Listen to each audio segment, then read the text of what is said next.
Nós estamos estudando sobre a comunhão dos santos. Estamos vendo na Confissão de Fé de Westminster, capítulo 26, o corpo universal dos santos. Nós vimos que os santos são, pela profissão, obrigados a manter uma santa sociedade e comunhão no culto de Deus e na observância de outros serviços espirituais, que tendam a sua mútua edificação. Então aqui, a confissão de fé vai buscar provar nas Escrituras que o crente, ele não só tem o dever por ele mesmo de estar aqui, isso é parte do dever dele. Olha, eu preciso ser edificado, eu preciso aprender mais, eu preciso estar na igreja porque eu necessito crescer em graça e em conhecimento. Isso é um fato. Mas a confissão traz aqui também a responsabilidade de você trazer um avanço para o corpo em geral. Ou seja, eu vou para a igreja, por quê? Porque além de eu precisar, eu tenho o dever, a responsabilidade de fazer com que ela avance, de manter uma sociedade santa aqui na terra. Se eu menosprezo a comunhão com os meus irmãos, se eu menosprezo o culto, o ajuntamento, na verdade o que eu estou fazendo é um certo sabotar da igreja, é um sabotar essa sociedade santa. É óbvio que a gente não vai conseguir, né? Digamos que a gente resolvesse se aborrecer da igreja e dizer, vamos fazer o seguinte, esse negócio de igreja não dá certo não, ninguém vai para a igreja para ela fechar. Aí é como o Altão me disse aqui no estudo anterior, se nós não quisermos vir, Deus faz o quê? Traz outros para sentarem no nosso lugar. Mas a igreja, quem tem o compromisso de manter a igreja de pé é Deus.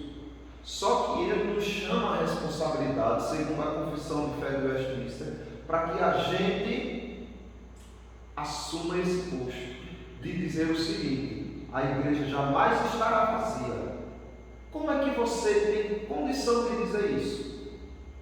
Você manda na mente dos irmãos? Você tem autoridade na vontade dos irmãos? Não, tenho não. Mas eu estou dizendo que não estará vazia porque eu vou manter com minha presença. Eu estarei lá. E outro dizendo da mesma forma, e depois outro, e depois outro. Aí, assumindo-se esse compromisso, se estará fazendo justamente o que a confissão de fé de Westminster diz que as Escrituras ensinam, que é de manter essa comunhão, essa sociedade e o culto a Deus. É responsabilidade que nós temos. E quando nós nos ausentamos, quando podíamos estar aqui, é uma forma de sabotar aquilo que Deus deseja para nós, aquilo que Deus deseja para o povo dele. Isso foi o que nós vimos já, né? E, inclusive, o texto principal que reforça isso daí é o que está lá em Hebreus, capítulo 10, né? Que diz o seguinte, vamos ver, Hebreus capítulo 10, versículo, acho que é o 25.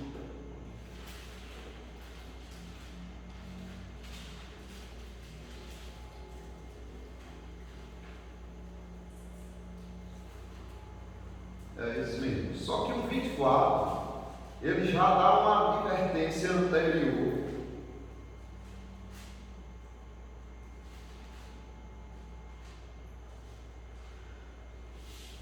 Veja só o que diz, Hebreus capítulo 10. A gente vai ler o 23.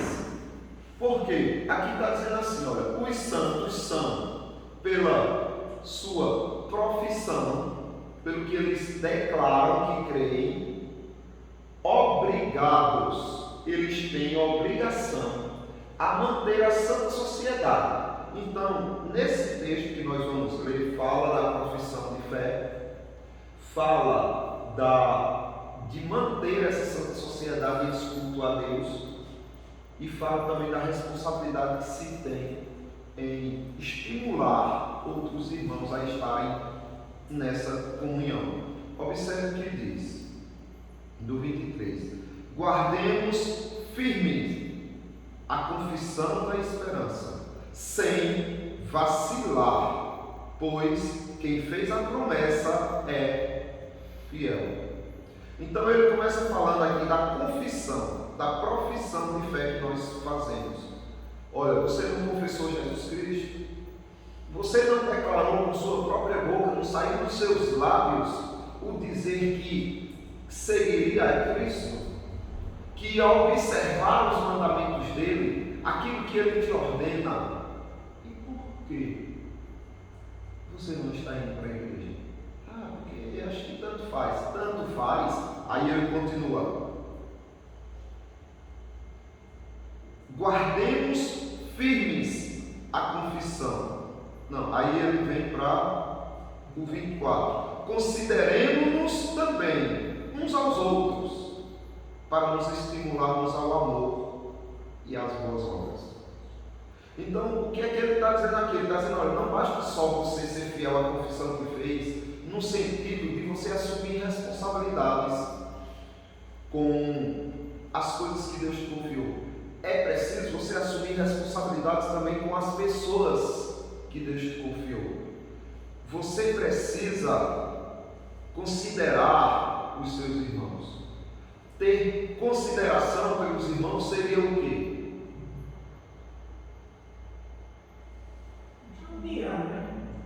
Considerar o fato de que você precisa se achegar a eles e trazer eles para você, união. O que mais? A vir à igreja. Ó, irmão, porque você está dizendo.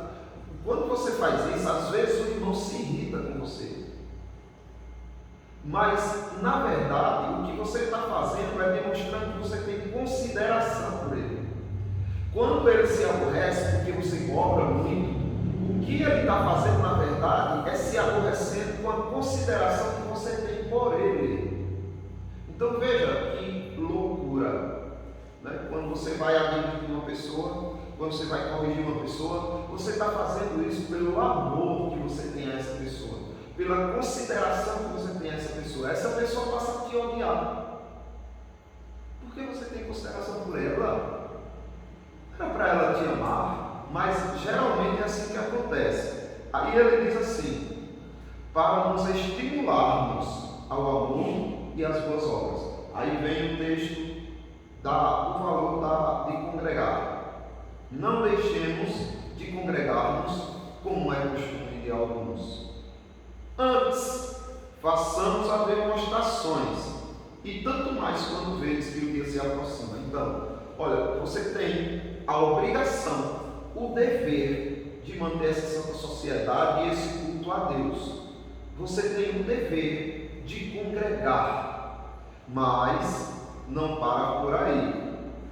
Você também, juntamente com o fato de você congregar, você faça admoestações. Você advirta as pessoas. Então, no versículo 23, ele está dizendo: olha, você tem que cobrar você mesmo. No versículo 24, ele está dizendo que você tem que cobrar você aos irmãos. E no versículo 25, está dizendo que você tem que considerar, atender, correr para admoestar a esses irmãos que estão fracos, sem entender esse compromisso. E hoje nós vamos ver a seção 2 do capítulo 26 da Confissão de Fé de Westminster, que diz assim: bem como socorrer uns aos outros, como em coisas materiais, segundo as suas respectivas necessidades e meios.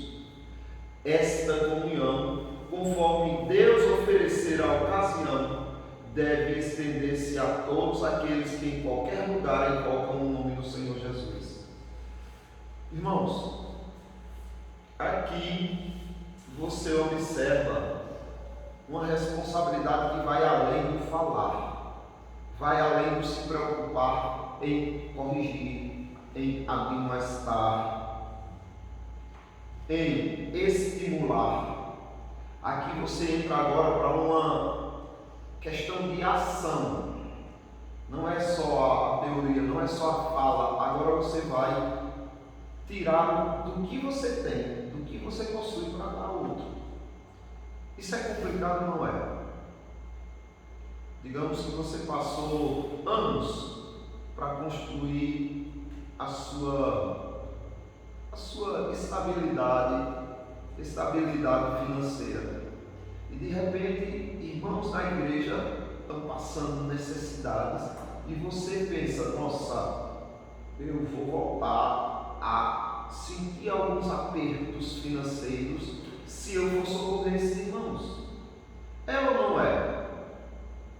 Não é complicado isso? Mas é o certo a ser feito ou não? Se tiver um boa vontade, consegue. É isso que o povo fazia. Era isso que o povo na igreja primitiva fazia. Veja, eles chegavam lá, porque no início a igreja começou a passar por muitos apertos. Irmãos que tinham condições, tinham seus bens confiscados. Imagina, né? O irmão Lorival tem lá a oficina dele e tal. Tem uma perseguição aqui em Bezerros. O governo se tornou comunista e diz, olha, a gente não quer cristianismo aqui. E de repente fica sabendo, o irmão Lorival lá descobriram o que ele é. Aí pronto. Nenhum cristão tem direito de ter posses confiscadas. Agora, sua oficina é do governo. O irmão Lorival ficou sem nada, sem nenhum recurso. Era o que estava acontecendo lá na igreja primitiva. Uns estavam sendo presos, outros tendo seus bens confiscados, ficavam pobres do dia para a noite. E aí o que aconteceu? Não sentiram falta. Por quê? Porque pessoas que tinham posse e que não tiveram seus bens confiscados, pegavam, olha, eu tenho 2 terrenos valiosos, vendiam um terreno e distribuíam aos pés dos apóstolos. Os apóstolos iam e socorriam esses irmãos necessitados. Isso é cristianismo. Isso é você viver o que Deus de fato te chamou para ser. Se chama Amor. É muito fácil você simplesmente se preocupar e ajudar um irmão necessitado com uma palavra. É fácil e é difícil ao mesmo tempo, porque muitas vezes você arranja um problema com ele quando a palavra não é do jeito que ele gosta. Mas, quando vai mexer num bolso, parece que a coisa fica mais complicada. E veja o que é que Tiago diz aí no capítulo 2. Eu quero me aprofundar depois apenas nesse assunto, porque hoje eu quero deixar uma tarefa para vocês que estão ouvindo aqui e quem estará ouvindo também pela internet. Eu quero deixar uma reflexão. Abram aí Tiago, capítulo 2, depois de Hebreus, depois da Epístola aos Hebreus. Tiago, capítulo 2.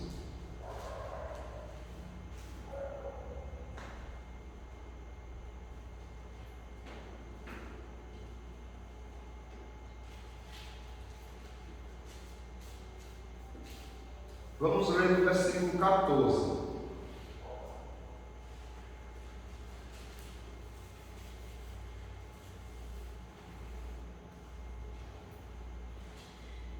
Tiago, capítulo 2, do 14. Meus irmãos, qual é o proveito se alguém disser que tem fé, mas não tiver obras? Pode acaso semelhante fé salvá-lo? Isso é uma pergunta e eu espero que vocês respondam. Alguém chegou para você e disse, olha, eu tenho fé nesse Senhor Jesus Cristo, que vocês creem, mas vocês observam e ele não tem obras. A pergunta que Deus está fazendo aqui através de Tiago essa fé vai salvar esse irmão? Ela é Então, ela vai salvar ou não? Não. Isto é um iludido no meio da igreja. Isto é um joio que pensa que é trigo no meio da igreja. Ele vai perecer no inferno, porque isso não é fé. Tiago vai explicar quando ele diz assim: se um irmão ou uma irmã estiverem carecidos de roupa e necessitados de alimento cotidiano, e qualquer dentre vós lhes disser: ide em paz, aquecei-vos e fartai-vos, sem contudo lhes dar o necessário para o corpo, qual é o proveito disso? A pessoa orou aqui ou não orou? Ei, vai em paz, que o Senhor te abençoe, que você se aqueça, que você esteja seguro, próspero na sua vida, e aí deseja um monte de coisa boa. E o sujeito saiu de lá com fome e carecido de roupa, de se aquecer no frio. Aí ele pergunta de novo: existiu algum proveito nisso aí ou não? Existiu? Não. Então ele vai e continua: assim também a fé, se não tiver obras, aí como a irmã Betânia falou aí, por si só é morta. O que é que o morto faz? Se não feder com o passar do tempo. Uma fé morta é uma fé que fede, que Deus não suporta, que Deus não tolera. E uma fé morta é uma fé que, como é uma fé morta? Como é que você identifica uma fé morta? Que não tem obras. Ou seja, a fé do egoísta, a fé do avarento, que não quer perder, que só quer para si, é uma fé morta. Veja o perigo que há na igreja de pessoas avarentas, de pessoas egoístas que só pensam em si. Pode se enquadrar numa situação dessa daqui, nem percebe. Aí ele diz assim: mas alguém dirá: tu tens fé e eu tenho obras, mostra-me a tua fé sem as obras, e eu com as obras te mostrarei a minha fé. Aqui Tiago ele está fazendo uma encenação, né, mental de, por exemplo, um ateu que não tem fé, que não crê, e um crente que declara fé às pessoas. Aí ele está fazendo aqui como se fosse uma encenação do ateu desafiando o crente. Um ateu, né, que doa seus bens, que ajuda os pobres e tudo mais. Aí esse ateu olha e diz: eu não sei crer em Deus. Vamos fazer assim, você vai mostrar a sua fé sem as obras, e eu vou ficar caladinho e mostrar com as minhas obras.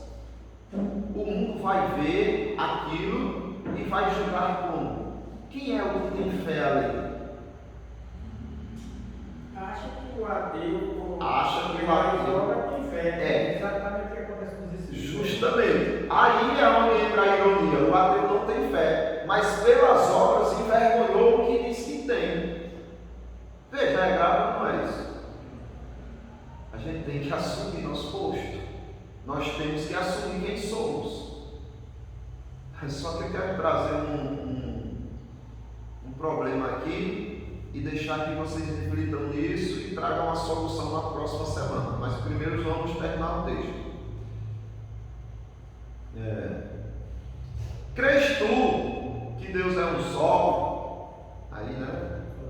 Pessoa religiosa se gala: nossa, creio, sim, creio. Ele diz: fazes bem. Até os demônios creem e tremem. Então observe, uma pessoa que diz ter fé, mas não tem obras, essa fé dele é comparada à fé de quem?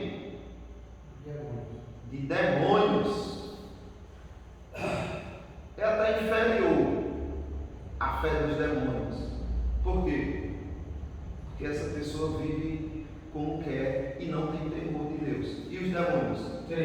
Tremem. Porque sabem, né? Quem vão ter que encarar mais cedo ou mais tarde. Já o crentinho ali que se acha o melhor, porque ora tantas horas do dia, porque não falta um culto, porque seus joelhos são todos machucados de tanto que ele está em oração, porque jejua, porque faz um monte de coisa, tem a fé de demônios. Por quê? Porque não tem obras, porque é vazia, porque é morta. Queres, pois, ficar certo, ó homem insensato, de que a fé sem as obras é inoperante? Não foi por obras que Abraão, o nosso pai, foi justificado, quando ofereceu sobre o altar o próprio filho, Isaque? Ou seja, a fé verdadeira abre mão do que você ama, abre mão do que você exalta nesta vida, abre mão daquilo que você dá valor. Essa é a fé verdadeira. O que Tiago está dizendo é o seguinte: olhe, Abraão, o nosso pai, a fé dele veio recheada com obras. E que tipo de obras? A obra de dizer, Deus quer tirar de mim o meu filho, e ainda mais, Ele quer que eu tire a vida do meu filho, eu com minhas mãos. Por quê? Ele não disse: Senhor, tudo bem, vá, mas que o Senhor mate. Mas não, o Senhor quer como? Eu quero que você vá, suba com ele no monte e o sacrifique para mim. Abraão coloca a lenha nas costas de Isaque. Isaque tem na faixa de 19 anos e vai lá, carregando a lenha do seu próprio sacrifício. E que dor não foi essa para Abraão? Imaginem, cada subida é um tormento na vida dele. E que dor não foi essa? Até porque Isaque dizia: pai, eu estou vendo aqui a lenha, estou vendo aí na sua mão o cutelo, o machado, para matar o cordeiro, mas estou vendo o cordeiro. A gente vai subir um monte sem cordeiro sacrificado. Como assim? Abraão não tem coragem de dizer, né? Mas diz: Jeová Jireh, meu filho, o Senhor proverá para si um cordeiro. Mas ele sabia que era filho dele. Chega lá, amarra o menino. Quando o menino está sendo amarrado, o que passou na cabeça dele? O que vocês acham? Sim, tudo bem, mas o menino pensou o quê? Que aquele amarrar nos pés e das mãos era para quê? Isso o cordeiro vai ser eu. Sou eu. Por isso que papai não trouxe o cordeiro, que era eu. Ele sabia desde o começo, mas se submeteu. Ou seja, e a fé de Isaque, que abriu mão também da sua própria vida, porque era filho do pai da fé. Aí coloca-se lá, e Abraão, sentindo muito, levanta o cutelo, e quando vai dar a pancada do anjo, pai, não faça isso. Deus estava te provando. Mas observe, Isaque está trazendo, Tiago está trazendo aqui a prova de uma fé verdadeira. É que abre mão daquilo que você mais ama, que dirá do dinheiro. Ah, mas o que eu mais amo é o dinheiro mesmo, então pronto, vai ter que abrir mão dele. Não é o bem. Ou senão não entra no reino dos céus. Ou senão não pertence a Cristo. Ou senão não tem uma fé verdadeira. Porque a fé verdadeira faz você amar mais a Cristo do que a qualquer outra coisa. E aí é que você questiona a situação que o Evangelho não, mas que as pessoas que vivem o Evangelho hoje estão tentando viver. Que Evangelho é esse, minha gente? Quando a gente entrega ao Senhor e diz: Senhor, Eu sei que é meu filho. Preste atenção. Como foi que Deus pediu Isaac? Vocês lembram? Abraão, imola teu filho, sacrifica o teu filho, o teu único filho, assim dá de Sarai, né? A quem tu Deus faz questão de lembrar, né? Ei, eu quero ser o filho. Ei, não esqueça, é a quem tu amas, é o teu único. Então, uma fé verdadeira abre mão, certo? A gente tem que ter consciência disso. E ele continua dizendo assim: vês como a fé operava juntamente com as suas obras, ou seja, era uma harmonia ali. A dança dos cisnes era uma harmonia entre a obra e a fé e as obras em harmonia. Com efeito, foi pelas obras que a fé se consumou. Não se limitar essa fé. Hã? Essa fé se limitar. É. Ela consuma aí na obra. Se consumou pelas obras, ou seja, ela se mostrou viva, ela se mostrou real por causa das obras. E se não tivesse as obras? A fé era Morta, minha gente. É simples assim. E se cumpriu a escritura, a qual diz: ora, Abraão creu em Deus, e isso lhe foi imputado para a justiça, e foi chamado amigo de Deus.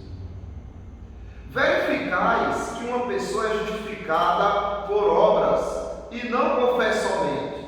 Olha, aqui ele não está dizendo que a salvação é pelas obras, que a justificação foi pelas obras.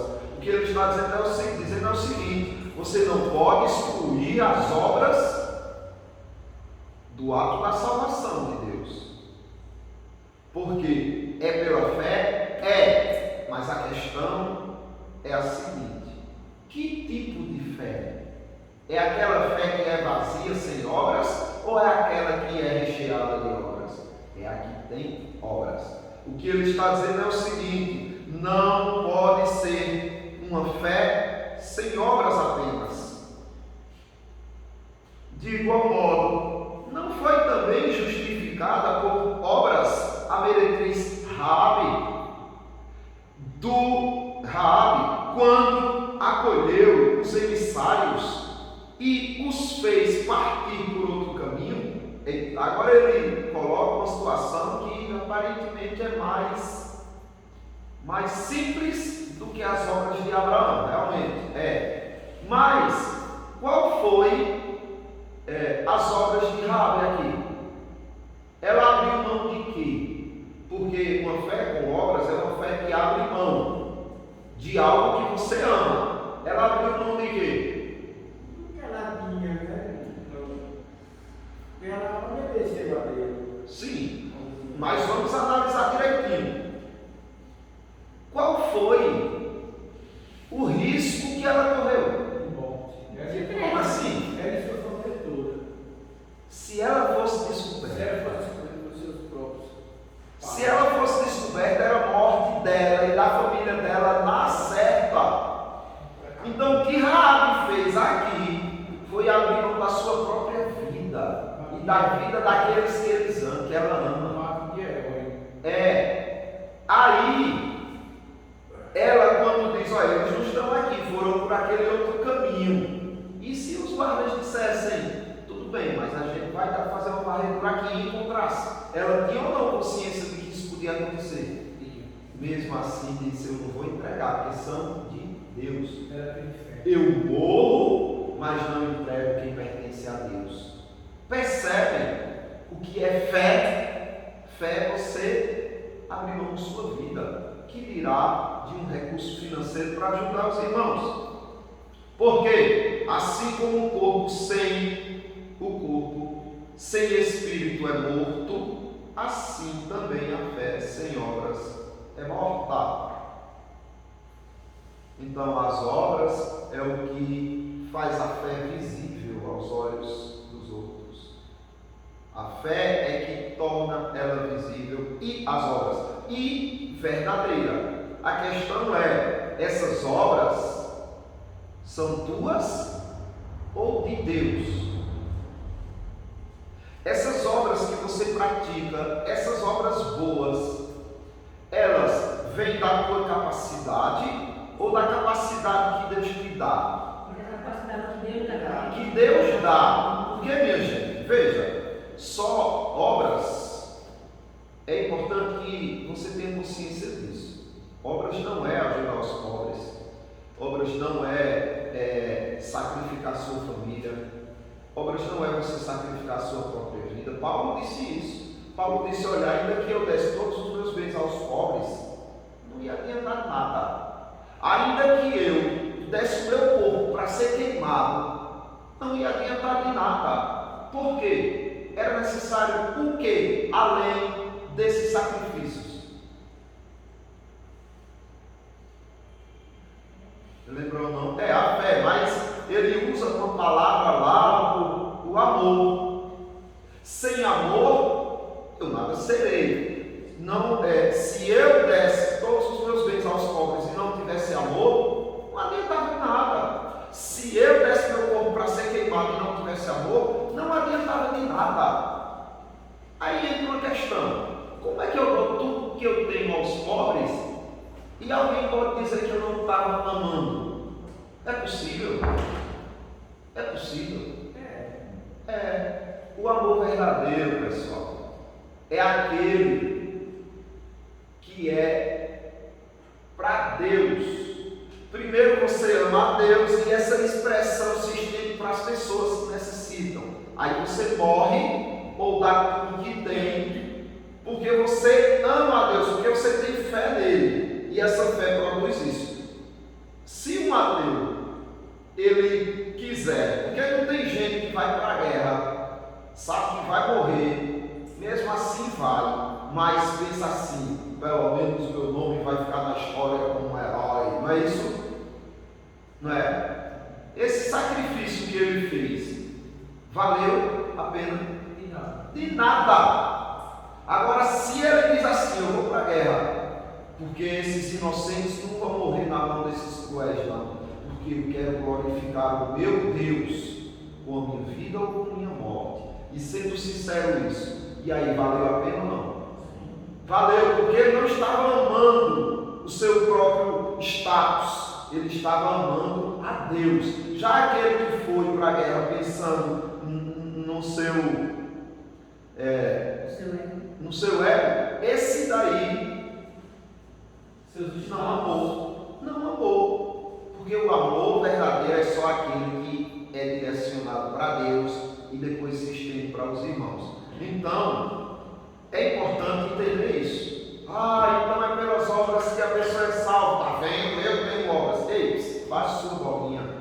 Porque você só tem obras porque Deus, antes das obras, deu o que a você? Fé. Só que quando Ele te deu essa fé veio recheada de obras. Ou seja, a fé carregou as obras que Deus preparou de antemão para que você andasse nela. Veja que incrível. Aí Ele vai te dar a fé, porque a fé é um dom de Deus, isto não vem de vós, né? É um dom de Deus. Não de obras para que você se glorie, porque somos feituras dele, criados em Cristo Jesus para as boas obras.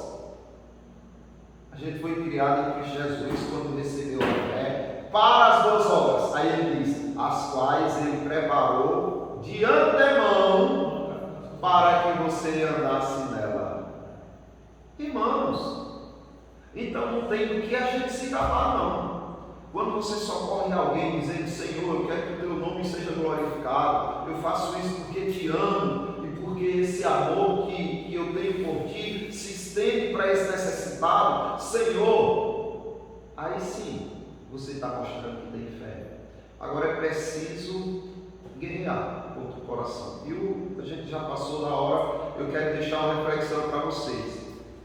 quem de fato a gente tem que ajudar? A qualquer pessoa que chega assim, qualquer irmão em Cristo chega assim, eu estou precisando de ajuda, eu queria, Altamir, que tu me emprestasse R$300, porque olha, eu tenho uma coisa ali para comprar e eu estou sem dinheiro. Como é essa ajuda? É de qualquer maneira?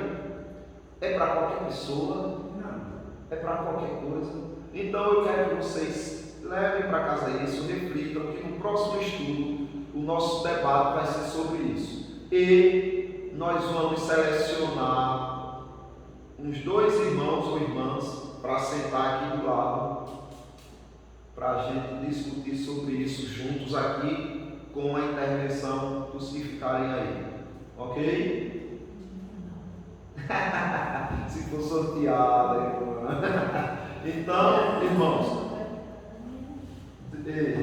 agora falta, envio no próximo, só para não ser sorteados. Falta, que vocês vão ver. Sim, querida assistente Jamil, por favor.